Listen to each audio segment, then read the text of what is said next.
ได้บ่ได้เว้ยบ่ได้บ่ได้เกือบโดนหานแล่นไปหาปลาผู้แก้มเจ้าปล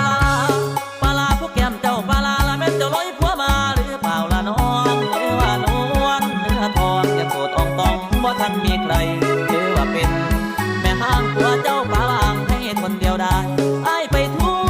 เมืองไทยบ่เคยเห็นไผน่ารักเท่าเธอบ่เคยเห็นไผน่ารักเท่าเธอได้มาเจอวันนี้ต่อหน้าเวทีก็จังมันเป็นตาหักไอ้คิดบักละคนดีเจ้า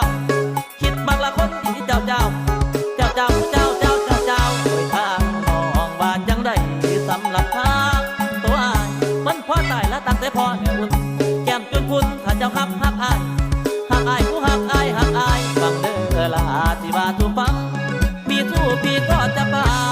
มีสู้พี่ก็จะป่ามีหมูมีหมามีเป็ดมีไก่มีวัวมีควายอ้ายก็จะทิ้งเพราะพี่ครับน้องจริงอยากได้ยอดหญิงนั้นมาเป็นแฟนอ้ายที่พา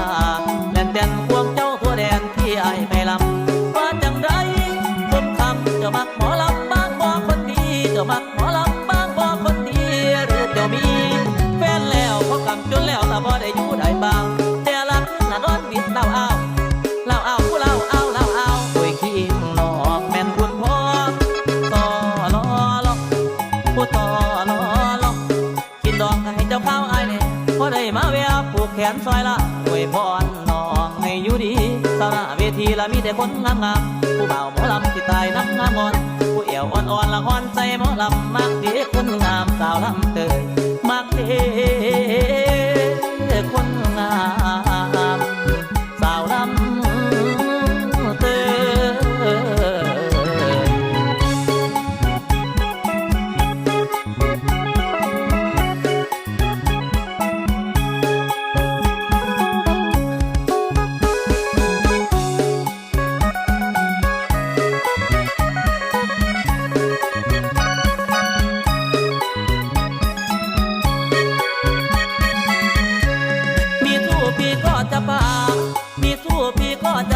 มีหมูมีหมามีเป็ดมีไก่มีวัวมีควายอ้ายก็จะทิ้งเพราะพี่ครับน้องจริงอยากได้ยอดหญิงนั้นมาเป็นแฟนอ้ายที่พา